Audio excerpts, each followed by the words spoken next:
Hey guys, welcome back. We are going to be talking about exponential functions in this video. We briefly mentioned it earlier in another section. The bell got me. I wasn't trying to be loud right there, but the bell got me. But remember, an exponential function is going to be where the x is actually in the exponent. Okay, so we're going to have some constant raised to a power. So just some ones in general. In general, they all go through this point 0, 1 right here. And they use the x-axis as a horizontal asymptote. Okay? In this horizontal asymptote, you're not going to be able to cross. And so if I have something like 1, 2, 3, 4, 5 to the x, it would come up right here. And so this would be 5 to the x. Whereas if I had just something like 2 to the x, it would look similar. It still goes through this point right here. I kind of missed it. But as you can see, it doesn't grow as fast. And it actually just keeps going down until you just get to 1 to the x power.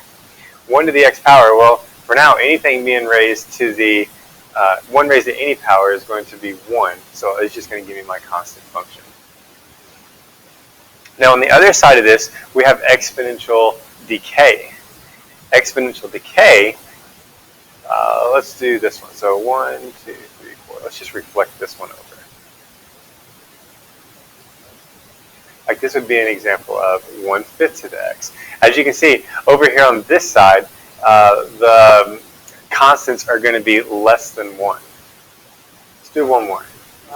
Let's go back to blue. I know I've already used blue. I'm kind of short on colors when I'm using my smartboard. But you see it doesn't grow as fast if I do like 1/2 raised to the x. So if my constant, you also hear me refer to this as the base. If it's less than 1, then it's going to be, I guess between 0 and 1, it's going to be exponential decay.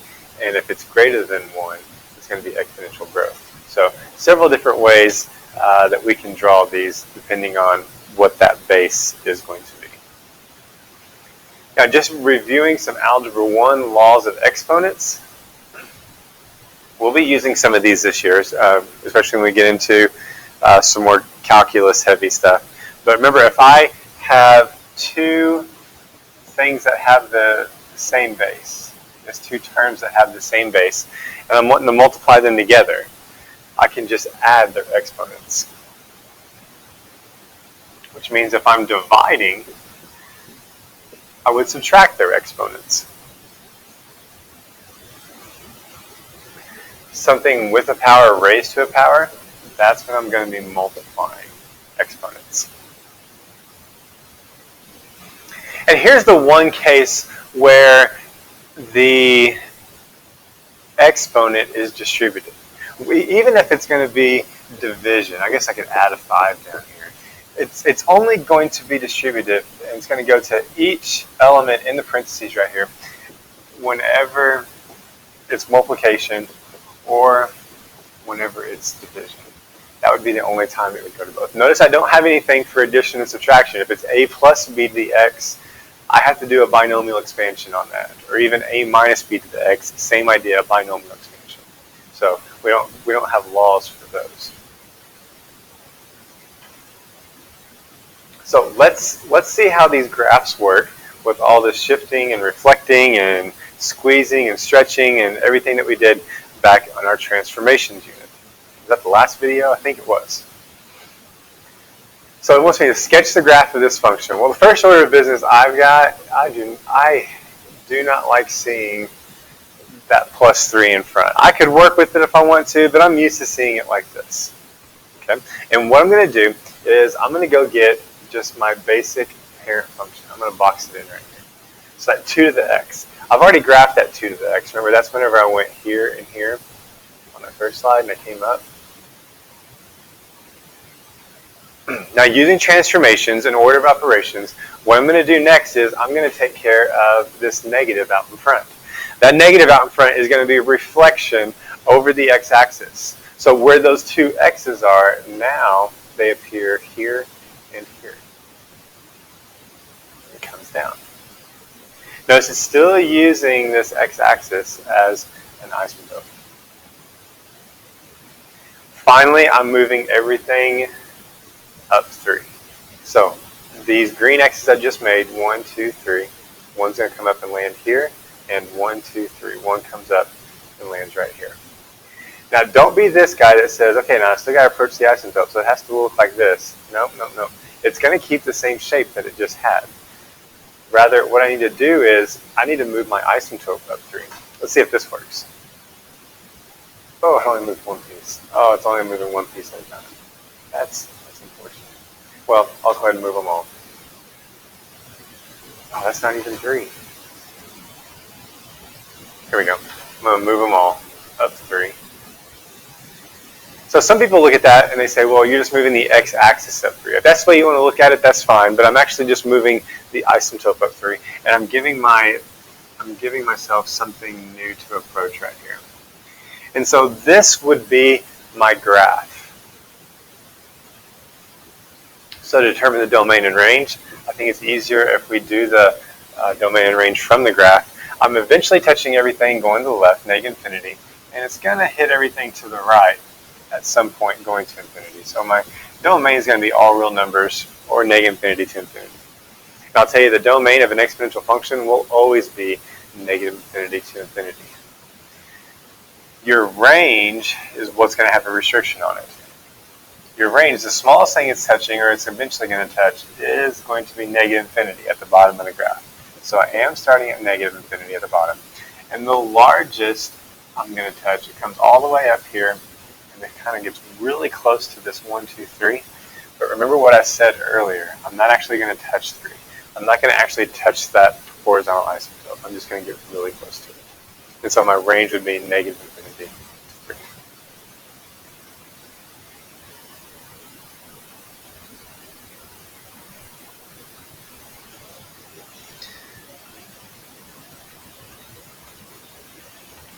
Right, next, I'm going to look at some applications of exponential functions. Got that all clean. And so it says, what about the human population? Human population, it grows exponentially as well. So we saw this table back in, I believe it was the very first section that we covered in the book. And so this is the population of the world in the 20th century. Okay, so find an expression for the population after t years. So it doesn't really show what 0 corresponds to, but I'm willing to bet if this was typed out correctly, like 0 would correspond to the year 1900. And it would tell you that in there somewhere. This one doesn't. I guess that we don't need it anywhere, so no big deal there. So what we're going to do is we're going to go get our graphing calculator. I'm going to come back here and switch some stuff around. I'm going to hit pause while I set this up. So I will be right back, and then we'll have it set up. Okay, I'm back with you now. I've got my camera set up, and I've actually got my calculator set up already. I'm going to kind of show you where I'm going. Anytime I'm running this data, just like we did for a polynomial earlier, I'm just going to go to this stat button and edit. And what I've done is I put in my table, I put in my years in for L1, and I put in my population in for L2. Okay, so once I get all that in there, I hope I typed it in right. I made a couple of mistakes, but I think I caught them. I want to go back to the stat button, and I can hit calc. We've been in here before. We saw a linear regression, quadratic regression, cubic regression. If I keep going down, oh, there it is. I have an exponential regression. Okay, I'm going to go into my exponential regression. And so what it's going to do is it's going to plot all these points, and it's going to find the best line that fits through as many of these points as possible. Okay, so I don't have a frequency list, so please make sure that's blank. There might still be something in there from stats last year. And I'm not worried about storing my regression right now. I just want to get my hands on what I'm actually calculating. All we need for this class is the A and B. The R squared and the R, that we can worry about that later. It's a fairly strong R. You know, it's not just real strong, but fairly strong. But here we have the what we're going to plug in for A. It's going to be my multiplier out in front, and then my base B is going to be 1 point. We'll say 1.01. We'll keep 2 decimal places on it. One thing I want to point out to you is how close this 1909.97 is to what our actual beginning population was in that year 0, or 1900. I believe it's pretty close. If I was to get out of this, let me go back and look at it. That's 1650, so kind of close. Not, it could have been a lot closer, but that's going to be where the line of best fit is going to land at. Okay, so my answer on this is just going to be this y equals a times b to the x, with me plugging in a and plugging in b right there. Okay, so let's see. I'm trying to think if I have that written down. I don't believe I do, but so my answer to this question would be y equals 1909.97 times 1.01 raised to the x. And that's all it would really ask on that. And it'll give you a warning in your homework if it wants you to use a graphing calculator. And so that would be all I need to write down. When it says find an expression for it, we're going to use a graphing calculator to do so. All right, let's try to actually find one by hand. This will be good. You'll be asked to do this as well, because as you can see on this one, we're not really given any data on it like we were the last one. The other one we can type in. We could definitely come up with some data from what it tells us, but we can also come up with an equation probably just as easily. It tells us that the half-life of strontium-90 is 25 years. So if a sample of strontium-90 has a mass of 24 milligrams, find an expression for the mass, which is going to be the mass after t years that remains after 2 years. So what I did on this one, I just started making a list, like my mass at time 0. Well, it tells me that it has a mass of 24 milligrams. So at time 0, right now, I have 24 milligrams of this strontium. Now, the half-life, it says, is 25 years. So the next easiest one to get my hands on would be the mass after 25 years. The mass after 25 years, all I'm going to simply do is take half of this 24. Because the half-life is going to be the amount of time it takes a given quantity to decay by half. So that would knock me down to 12. I think you can kind of see where I'm going with this. The next easiest one would be 50 years. So I'm taking half of this 24, which would be 6 milligrams. Let me do one more. I know I got room. I can work it. So I'm going to take half of 24, because this is going to be the third time I've done 25 years. So it's going to be half to the third power times 24. And we know that's going to end me up with 3 milligrams, because I just keep taking half of it again. So what this problem's wanting is it's wanting me to find a rule for the mass after t years. So suppose I don't want to know the mass after 25 years. I want to know the mass after, 10 years, or maybe 7 years, or 95 years, something that's not a multiple of 25. I want to be able to find an equation for it.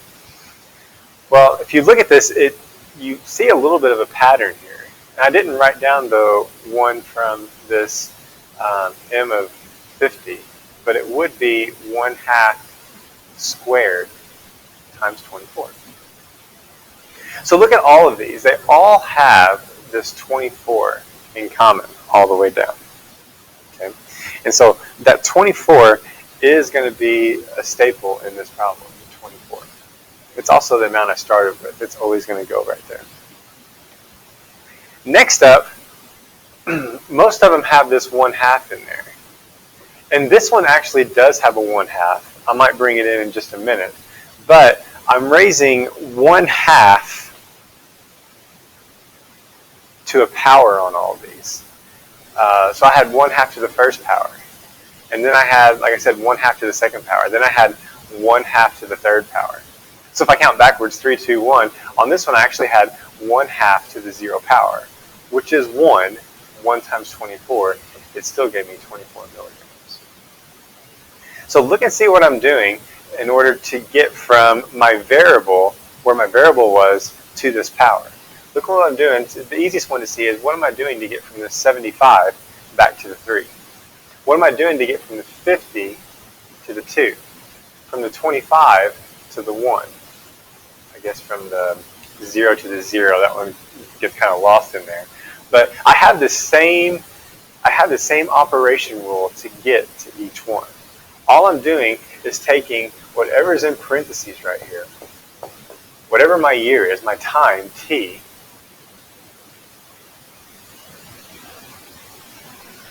and I'm dividing it by 25. So I'm taking 75 divided by 25, that gives me 3. 50 divided by 25, that gives me 2.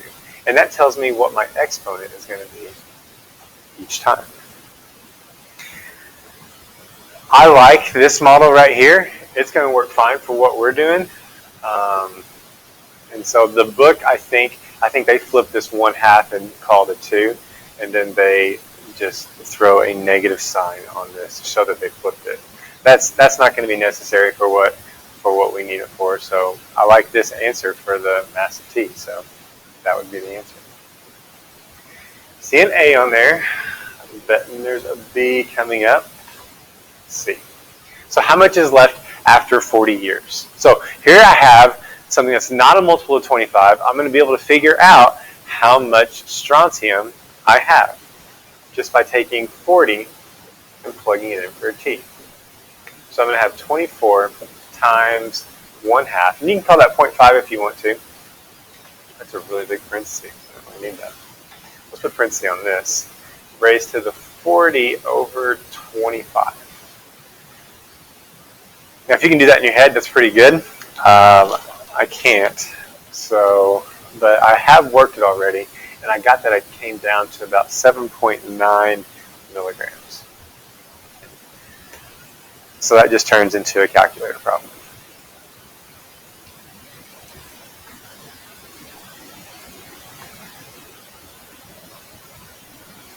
What about the time required for the mass to reduce to 5 milligrams?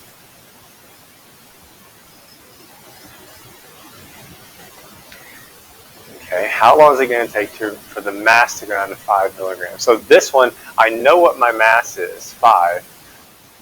I want to solve this for t.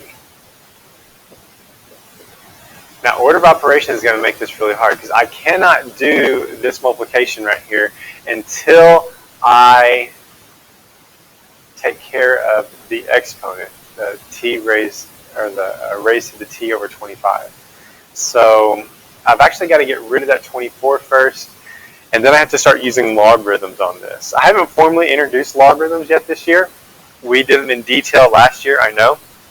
So let's see if the graphing calculator can help us out.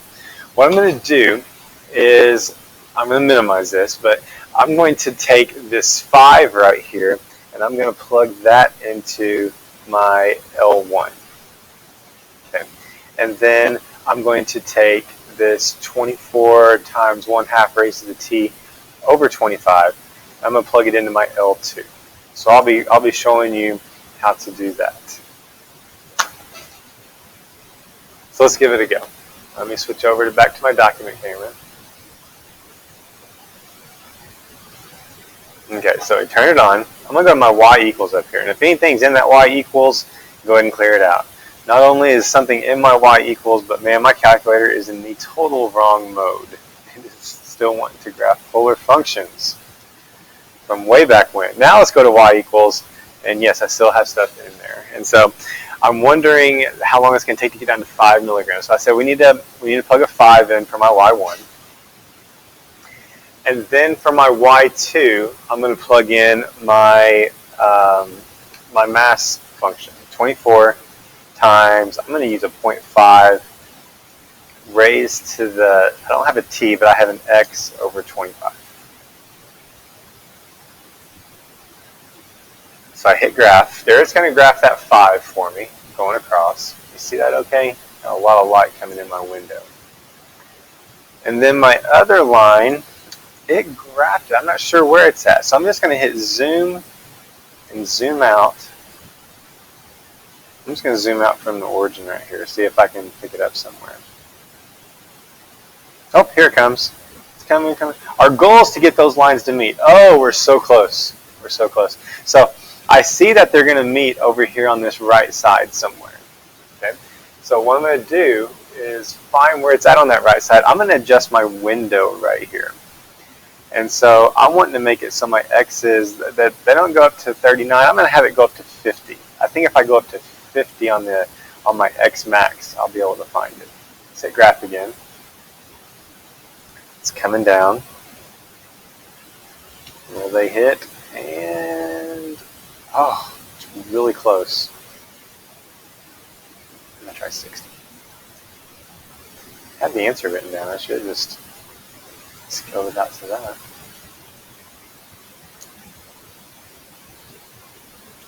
Kind of find yourself rooting for that little red line to come down and meet the other one. And yeah, I see where they meet that time. And so some of you know about the trace feature, that you can hit this trace button and you can zoom out, you can trace the lines over to where you think they're meeting. I've got one better for you.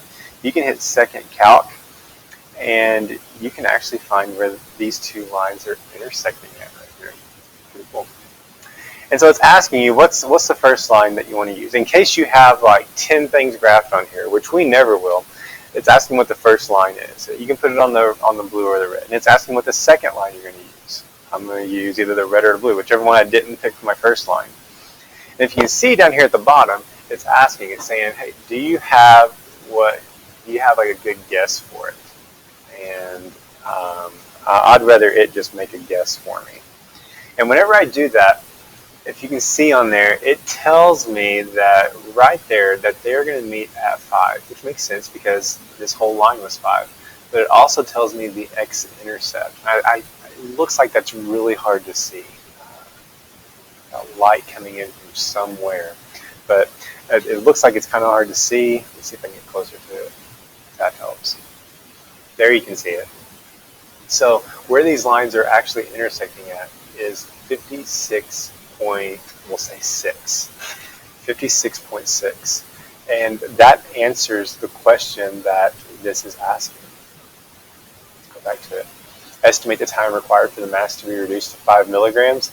It's going to be 56.6 years. And that's when they're going to meet up. Good. Hey, one more thing I want to talk about. You know how much I love the number e, so we'll be able to get through this pretty quick, and then that'll wrap up our video.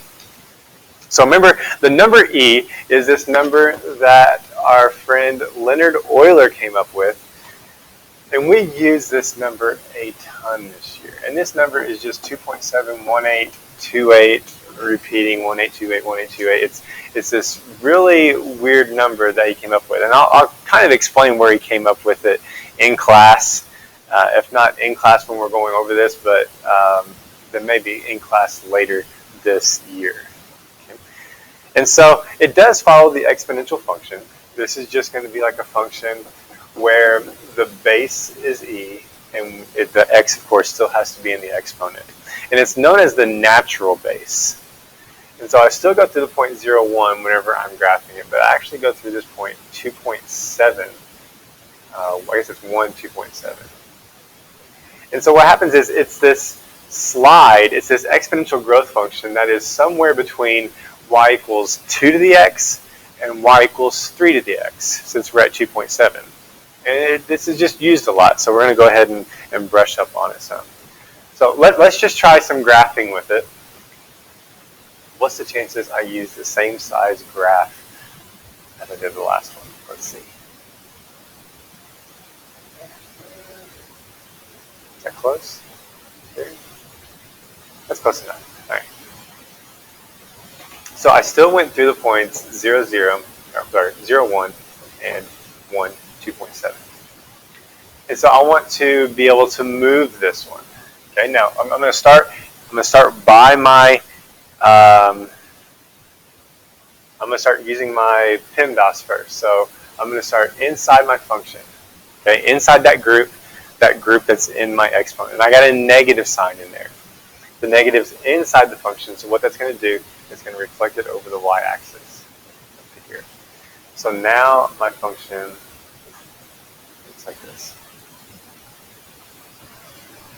Okay, next up, I'm going to do my multiplication before I do my subtraction.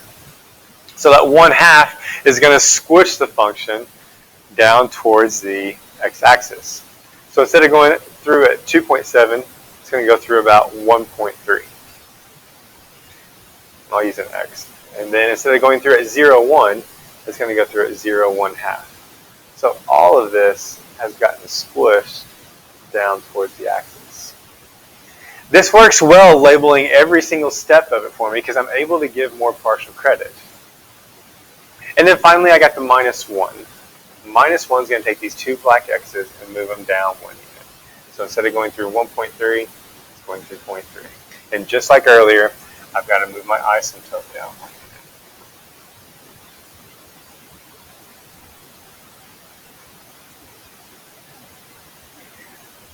And so here's my graph. That final red line right there would be the graph of 1/2 e to the negative x minus 1. As I stated earlier, the domain's always going to be all real numbers on these. And the range, you just have to look at where your asymptote is. In this case, I'm going above the asymptote, so my range would go from 1 all the way up to infinity. Scratch that, -1 all the way up to infinity.